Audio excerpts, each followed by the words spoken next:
Adel el Adawy is a candidate for a master's in political science from the School of Public Affairs at the American University in Washington, D.C. He's currently interning at the Center for Strategic and International Studies, CSIS, in Washington. And he's the editor and founder of Egyptian Student Abroad, a blog which has become a platform for Egyptian students living abroad outside of Egypt to express their opinions on the ongoing events inside of Egypt. He's been a great resource and contributor to UK Progressive magazine, and as a young person identifies with the revolutionaries of the 2010 uprising. He's just returned from Egypt, so we're very interested to hear what he has to say. Adel, welcome to Worldview. Thank you very much. It's a pleasure to be with you. Thank you. Let's start with your recent trip to Egypt. Now, there's been an awful lot going on. We've seen the fact that Mubarak is now about to go for a retrial. We've seen a couple of attempts by President Morsi to solidify his power. We've seen a rather botched constitutional referendum.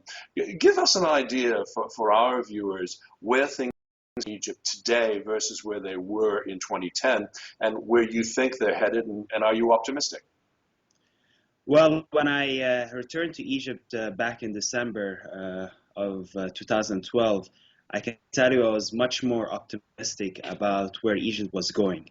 During my trip, I had the opportunity to meet a lot of opposition leaders, and I met with political figures. And I saw the referendum process. I saw how the Muslim Brotherhood was leading Egypt.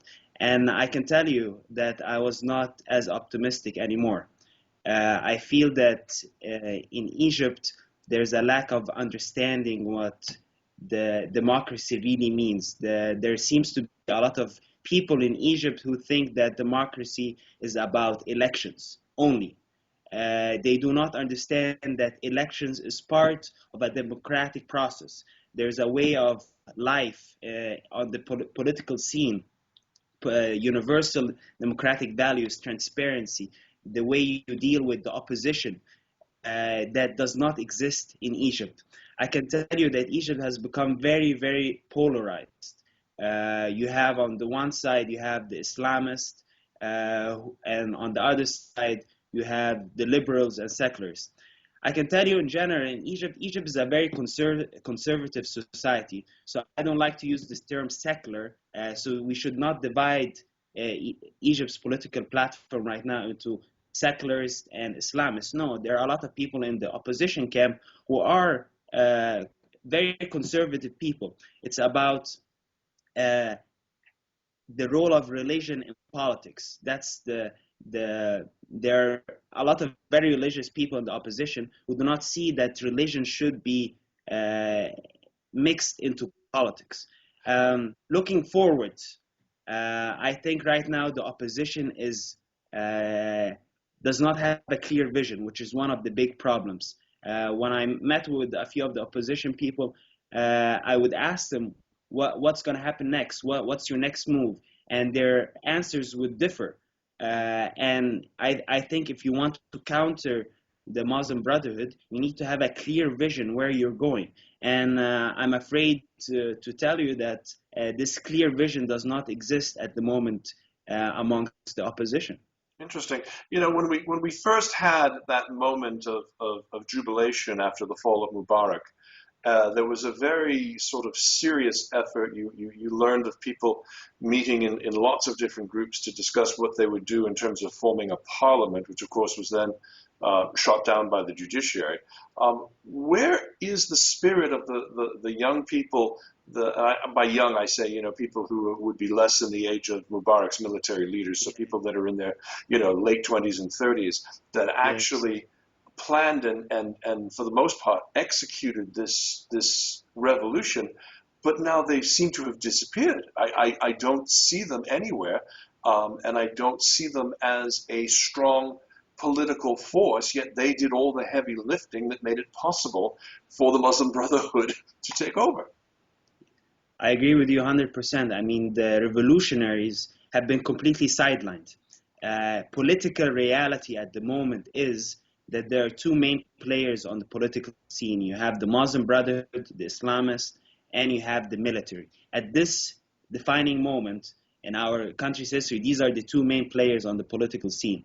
The opposition, the revolutionaries, they're still very weak, and they have, as of yet, not been able to enter the political scene as a strong force. And that, of course, has not helped them. So they, yes, initiated this entire process of change, but then you can call it another political force hijacking this moment of change and taking it away from the people who actually started this revolution. And I want to remind you that on January 25th, when this all started, the Muslim Brotherhood did not participate. Yes, Yeah. the Muslim Brotherhood decided to participate later on and played an important role. Yes, but on the day that Egyptians went on the street, the Muslim Brotherhood said very clearly that they would not participate in this. And this was not just out of fear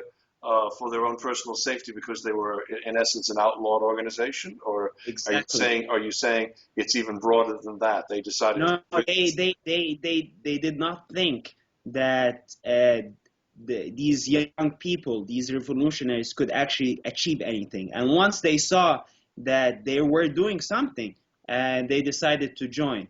And well, I mean, I have to say, a cynical member of the media after the fall of Ben Ali in Tunisia, and we learned that something was going to happen on the 25th of January, the reaction amongst much of the press corps, the international press corps, myself included, I have to, embarrassingly say, was, okay, we're having another large demonstration in an Arab nation. We never thought, nobody ever thought, that Mubarak would end up 18 days later being overthrown.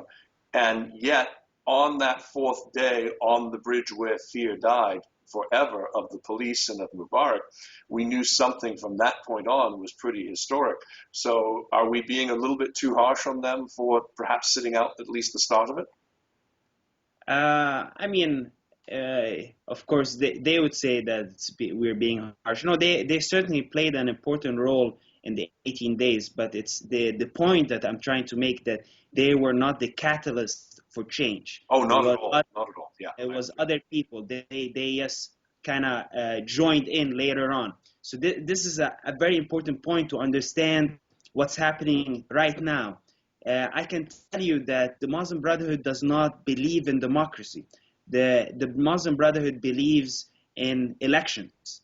Democracy is much more than elections. The way the Muslim Brotherhood has been dealing in the last 2 months, that's not democracy. By sidelining an entire branch of government, the judiciary, to push forward your agenda, that's not democracy.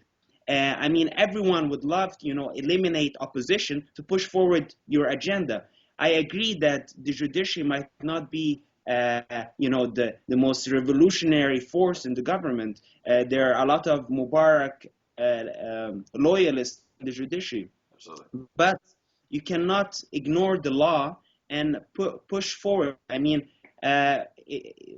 Morsi could have, if he really wanted to take away Mubarak loyalists, he is part of the executive branch. He could have taken the Ministry of Interior as a first step to remove Mubarak loyalists. Why don't you reform your Ministry of Interior? Why don't you reform the Ministry of Foreign Affairs? You have certain ministries, institutions that you can reform and remove people. Why do you look at the judiciary, a branch of government that you're not legally bind to remove from the political process, and you remove them? That's authoritarian policies. So you cannot say. But isn't it also, Adel, a situation where the judiciary also did come in and basically say that the new parliament was illegally formed and therefore has been dissolved? And that's at least what they've said. Yeah, under the law. Yeah. I'm not a lawyer. So I guess my question to you is: this not a payback to them, by Morsi, for saying, "Look, you're not going to, you're not going to get rid of the parliament, which was elected duly by the people." That simply, or am I misreading that? I don't know the intentions behind these different political moves, but what I can tell you is that Egypt is a country that has rules to the game, laws.